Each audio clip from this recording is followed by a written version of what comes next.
Здравейте на всички! Добре дошли на петия урок от приближаване. Живот на близост с Бога. Заглавието на този урок ще бъде «Какво пречи на истинската близост?».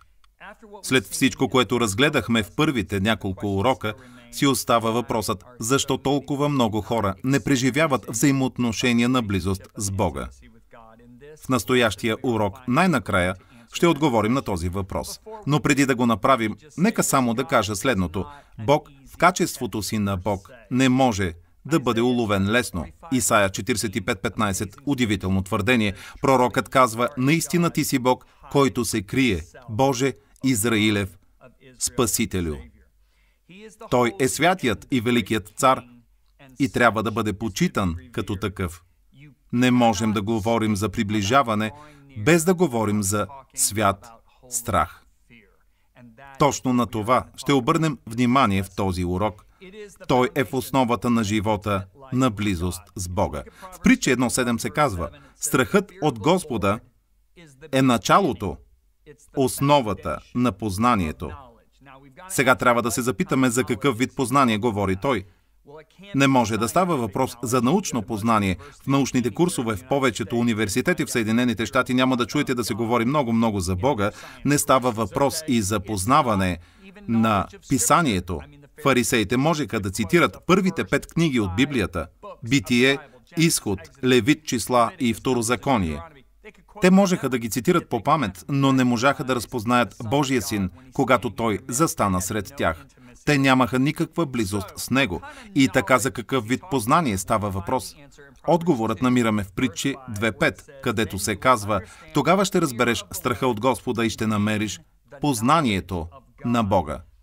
Според речника на библейските езици, думата познание на иврит означава информация за даден човек със силно изразена идея за връзка с този човек. Вайнс определя тази еврейска дума като да имаш интимно практическо познание за Бога. Вайнс продължава: определено това да познаваш Бога означава да се боиш от Него. С две думи, авторът на Притчи твърди, че отправната точка на истинската, близка връзка с Бога е святият страх. Точно по тази причина толкова много хора днес не влизат в истинска, дълбока, интимна връзка с Бога. Липсата на свят страх. Така че най-напред трябва да си зададем въпроса: какво представлява страхът от Господа? На първо място, да се боим не означава да се плашим от Бога. Как можете да имате близки взаимоотношения с някого, който ви плаши? Когато Моисей изведе израелтяните от Египет и каза: Бог ще се срещне с вас, Бог слезе на планината на третия ден и всички хора се разбягаха. Те не можеха да понесат Божието присъствие и се обърнаха към Моисей. Моисей, ние не можем да се изправим пред Бога. Не искаме да го виждаме. Ти говори с него и ни предавай думите му. Ние ще слушаме и ще изпълняваме. Моисей заяви следното в Изход 20:20. Не се бойте, Бог дойде да ви изпита и за да имате страх от него и да не съгрешавате. Това звучи някак противоречиво. Не се страхувайте, защото Бог е дошъл да провери дали имате страх от него. Той не си противоречи. Просто прави разграничение между това да си изплашен от Бога и да имаш страх от Господа. Има разлика. Човекът, който е изплашен от Бога, има какво да крие. Какво направи Адам? Той се скри от присъствието на Господ, когато съгреши. Човекът, който има страх от Бога, няма какво да крие. Ужасява го възможността да бъде далеч от Бога. Така че първото ви определение за страха от Господ е да се страхуваш, да изпитваш ужас при мисълта, че може да се отдалечиш от Него. Сега, нека се върнем към израелтяните и Моисей. И нека ви дам още едно определение за страха от Господа, преди да продължа. Страхът от Господ е да го почитаме, да го поставяме над всичко и всички останали. Това, което е важно за Него, да стане важно и за нас. Това, което не е толкова важно за Него, да не е толкова важно за нас. Да обичаме това, което Той обича и да мразим онова, което Той мрази. Нека ви дам пример за това какво не е страх от Господа. Чували ли сте някога някакъв законник, религиозен човек да казва: аз се страхувам от Бога и затова мразя онези грешници? Не, вие изобщо не се страхувате от Бога, Господине, защото мразите това, което Бог обича. Бог обича тези грешници толкова много, че Исус е умрял за тях. Бог мрази греха, който погубва хората, но обича грешника. Страхът от Господа е да обичаме това, което Той обича, и да мразим онова, което Той мрази. Когато Бог слезе на планината, Изход 20:21, така народът стоеше надалеч, а Моисей се приближи до гъстия мрак, където беше Бог. Не е ли интересно това? Народът се отдалечи, а Моисей се приближи. Каква е разликата? Моисей имаше страх от Бога, а народът не. И точно за това става въпрос тук. И така, когато Бог видя, че народът избяга, Той се наскърби. Каза: толкова се вълнувах, че ще се представя на децата си. Сега трябва да поставя свещенство. Какво представлява свещенството? Трябва да определя група мъже, които да застават пред мен от името на народа. Защото народът пожела така. Казаха: ти говори с Бога и ни предавай думите му. Ние ще слушаме и ще изпълняваме. Не можаха да ги изпълнят през всичките тези години. Но това е съвсем друга история. И така Бог каза: трябва да създам свещенство. В Изход 19:24, само 3 стиха по-долу, Бог каза нещо, което според мен много хора пропускат. Той каза: иди, слез, говори на Моисей. После да се изкачиш ти и Аарон с теб. Бог току-що е поканил Моисей и Аарон да се изкачат в неговото присъствие, понеже възнамерява да установи това свещенство. И Аарон ще бъде първият свещеник. Но ако продължите да четете, ще откриете нещо наистина удивително. Моисей се оказа на върха на планината в продължение на 40 дни, а Аарон се върна обратно в лагера. Въпреки че Бог бе казал: изкачете се двамата с Аарон, Аарон се озова обратно в лагера. Защо? Защото Аарон откри по-голяма утеха в присъствието на хората, отколкото в присъствието на Бога. Добре ще е да си зададете същия въпрос. Къде се чувствате по-удобно? В присъствието на хората или в Божието присъствие? Аарон не се чувстваше удобно в присъствието на Бога. Ето защо той се върна при хората. След като Моисей беше на планината дълго време, в Изход 32 се казва: а като видя народът, че Моисей се забави да слезе от планината, народът се събра срещу Аарон и му каза: стани, направи ни богове, които да ходят пред нас, защото този Моисей не казват нищо за Бога. Не знаем какво му стана. Не казват: не знаем какво му стана на Бога, но говорят за Моисей. Наблягам толкова на това, понеже когато народът каза: направи ни богове, които да ходят пред нас, мисля, че преводачите са се уплашили и са написали богове с малки букви, поради страха си от това, което се случва тук. Защото тази еврейска дума за богове е еврейската дума Елохим. Нека ви обясня тази дума. Елохим се среща 2606 пъти в Стария Завет. Сега, слушайте внимателно. Приблизително 2350 от случаите, когато тази дума се появява в Стария Завет, тя се отнася за всемогъщия Бог, на когото служим. Само в Битие 1 Елохим се среща 32 пъти. Първият стих от Библията: в началото Бог създаде небето и земята, звучи така: в началото Елохим създаде небето и земята. Народът каза на Аарон: направи ни Елохим, който да върви пред нас. Не знаем какво му стана на Моисей. Долавяте ли смисъла на това, което се случва тук? Приблизително 250 пъти в Стария Завет Елохим се отнася за фалшив Бог. Винаги трябва да четете в контекст, за да разберете дали става дума за всемогъщия Бог, който е Бог на небето и земята, или за някой лъжлив Бог. Нека продължим да четем, за да разберем какъв е контекстът. И така Аарон каза: донесете ми всичкото си злато и бижутата си. Той ги сложи в съд, разтопи ги и направи теле. Ето това е интересното. Тогава хората, като видяха телето, казаха: тези са боговете ти, Елохим, о Израилю, които те изведоха от египетската земя. След като видя това, Аарон издигна жертвеник пред него и Аарон прогласи: утре ще бъде празник на Господа. Думата Господ тук е еврейската дума Яхве. Това е единственото и свещено име на Бога. Толкова е свещено, че еврейските писатели дори не са искали да пишат гласните. Те пишат Яхвх. Не са пишели гласните, за да не изпишат цялото име. Толкова е било свещено. Това име никога не е използвано по отношение на лъжлив Бог в Библията, освен в Изход 32 глава. А Аарон погледна точно към това теле и каза: утре е празник на Яхве. С други думи, народът не се отрече от Яхве. Не се отрече от всемогъщия Бог. Те признаваха, че Той ги е извел от Египет, признаваха, че Той ги е изцелил, признаваха, че на излизане сред тях нямаше ни един слаб, признаваха, че Той погреба египтяните, просто те промениха образа му в един управляем Яхве. Яхве, който им дава това, което искат. Те принизиха Неговото величие, принизиха славата Му. И какво направиха? Вече имаха Яхве, който да им дава каквото поискат. Станаха на следващия ден и започнаха да се веселят. Пируване, пиянство, оргии, секс, какво ли не.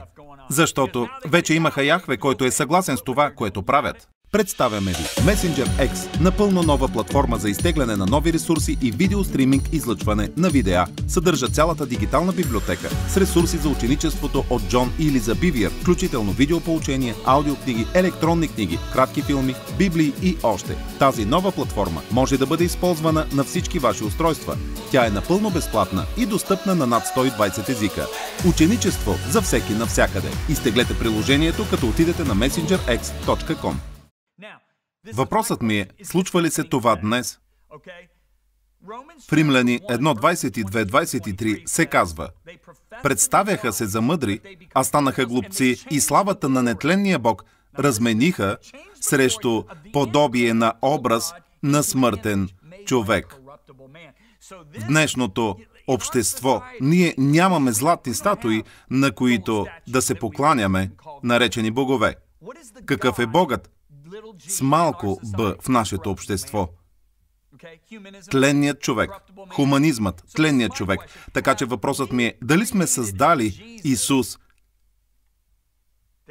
който е по наш образ и подобие. Исус, който ни дава всичко, което поискаме, вместо Той да бъде автентичният Исус, седящ отдясно на Отец. Ще го кажа така. Създали ли сме един фалшив Исус? Не по-различен от фалшивия Яхве, който създадоха израелтяните. Те продължаваха да казват, че Яхве ги е избавил, все още казваха, че Яхве ги е спасил, продължаваха да казват, че Яхве е погребал египтяните. Ние продължаваме да казваме: този Исус ме избави, този Исус ме спаси, този Исус умря на кръста за мен, но дали Той е този Исус, който седи отдясно на Отец? Или сме създали Исус, който да ни дава онова, което поискаме? Става така заради липсата на свят страх. Каин направи съвсем същото. Какво направи той, когато се греши срещу Бога? Изгуби страха си от него и Бог го попита: къде е брат ти? Каин, представете ли си, отговори: не знам, да не съм пазаш на брат си. С други думи, Каин си мислеше, че може да скрие от Бога къде е Авел. Защото, когато човек изгуби страха си от Бога, той започва да омаловажава величието на Бога и го принизява до собственото си ниво. Ето защо в Стария Завет постоянно виждаме Божия народ да казва неща като Езекил 9:9. Господ не вижда това. Как така Господ не вижда? Всъщност, те са си мислели, че могат да скрият онова, което правят от Бога. Това се случва дори с водачите на Израел, с техните старейшини, с духовните им водачи. Чуйте какво казва Бог на Езекил: сине човешки, видя ли какво правят водачите на Израил? Казват: Господ не ни вижда. Когато започнете да омаловажавате Божието величие, когато изгубите страха си от Господа, защото страхът от Господа поддържа правилния баланс, да погледнем Исаия, който е проповедник на правдата. В 5 глава на Исаия той издига глас: горко на грешниците, горко на онези, които наричат злото добро и доброто зло, горко на пияниците, горко на горделивите. Това е от 5 глава на Исаия. Но в Исаия 6 глава той е в духа и отива в Божията тронна зала и поглеждайки към Бога, той не казва: горко на пияниците, горко на онези, които наричат злото добро и доброто зло. Сега той казва: горко ми, защото за пръв път в живота си той наистина осъзнава кой е този свят и величествен Бог. И той не казва горко на грешниците, а горко ми. И ще видите, че това го очисти и го направи способен да занесе Божието Слово на хората. Затова е толкова важно да имаме свят страх от Бога, защото това го държи на подобаващото му място в живота ни. Исус заяви следното в Лука 12:2. Няма нищо покрито, което да не се открие, и тайно, което да не се узнае. Когато човек изгуби страха си от Бога, той смята, че може да крие разни неща. Аз мога да крия неща от хората, мога да съм потаен, да правя неща на тъмно, за които никой да не разбере, мога в сърцето си да тая помисли, за които смятам, че никой няма да узнае. Точно това си мислеха Анани и Сапфира. Те направиха дарение. Нямаше никакъв проблем с приноса, проблемът беше в това, че те измамиха хората, като им казаха, че това е всичко, което са получили за продажбата на земята си. Мислеха си, че могат да го скрият дори от Бога. Бяха изгубили страха си от Него и паднаха мъртви, защото сториха това в присъствието на славата Му. В един от предишните уроци споменах как Анания и Сапфира паднаха мъртви. Защо в 21 век имаме пастори, които са лъгани от членове на църквата, но тези църковни членове все още са живи? Защото Господното Слово днес не е толкова силно, колкото е било по времето на Петър. Божието откровение днес не е толкова силно, колкото е било в дните на Петър.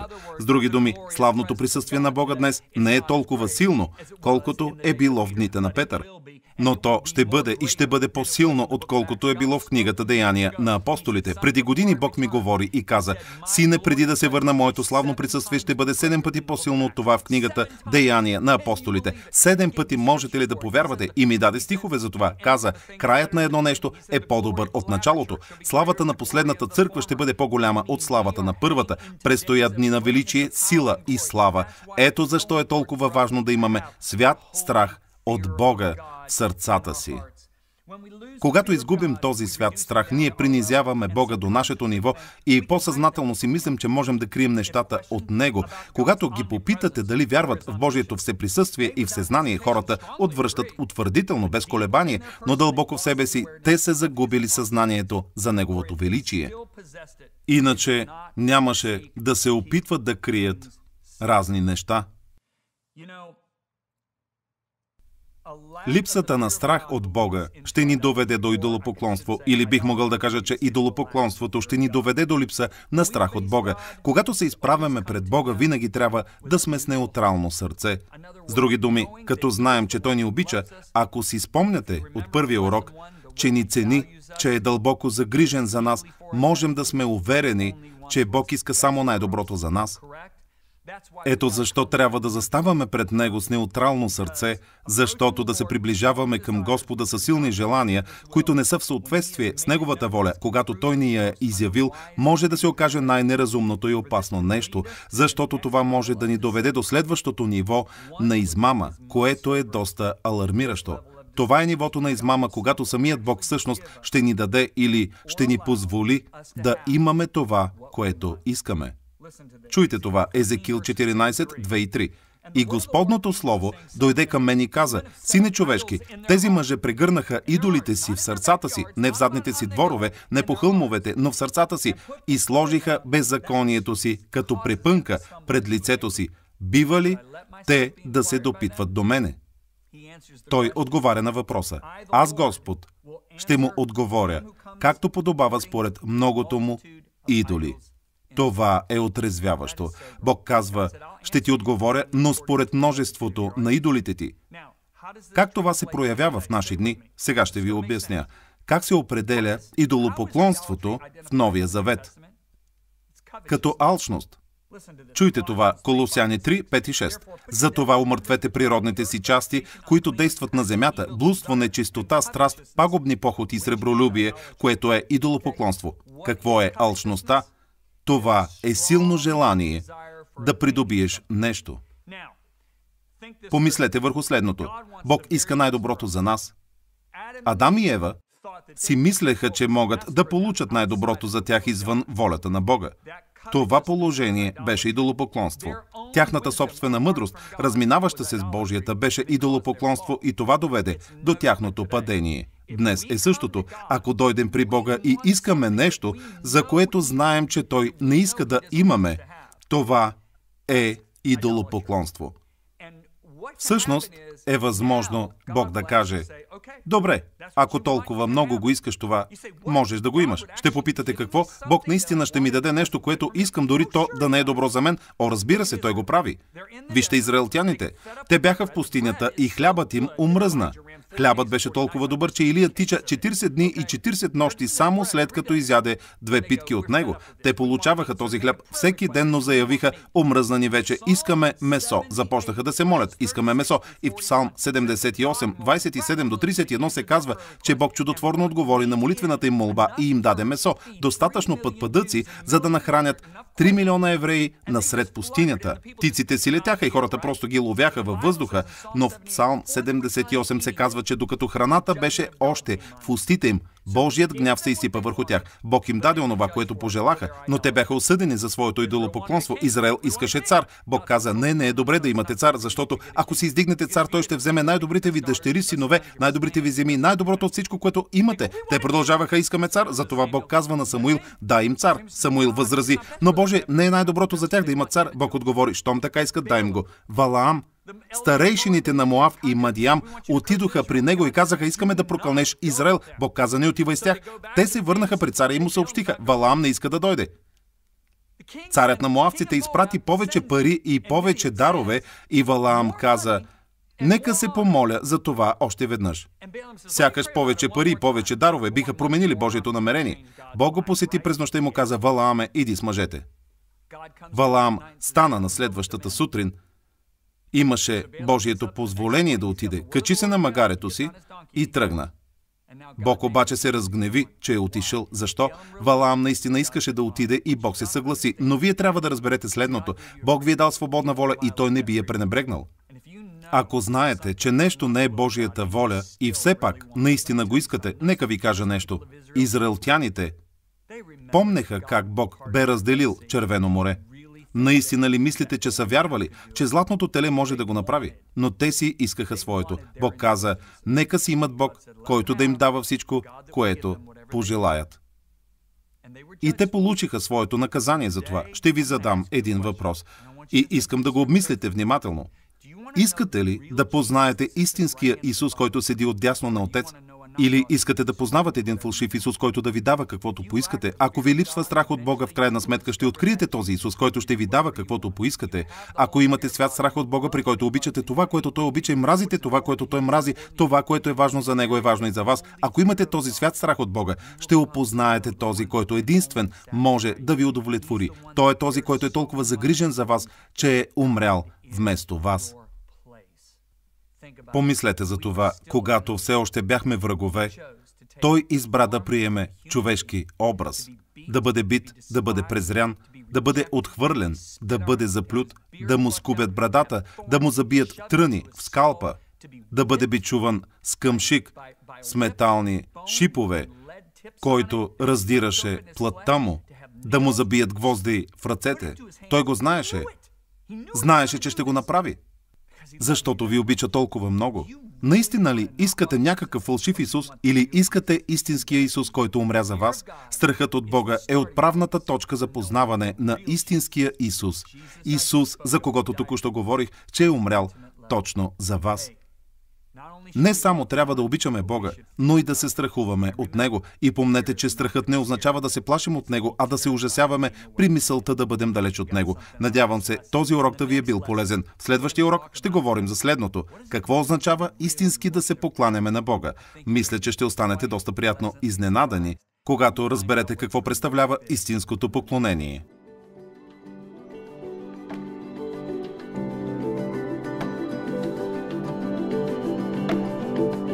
Представяме ви Messenger X, напълно нова платформа за изтегляне на нови ресурси и видеостриминг излъчване на видеа. Съдържа цялата дигитална библиотека с ресурси за ученичеството от Джон и Лиза Бивиер, включително видеопоучения, аудиокниги, електронни книги, кратки филми, библии и още. Тази нова платформа може да бъде използвана на всички ваши устройства.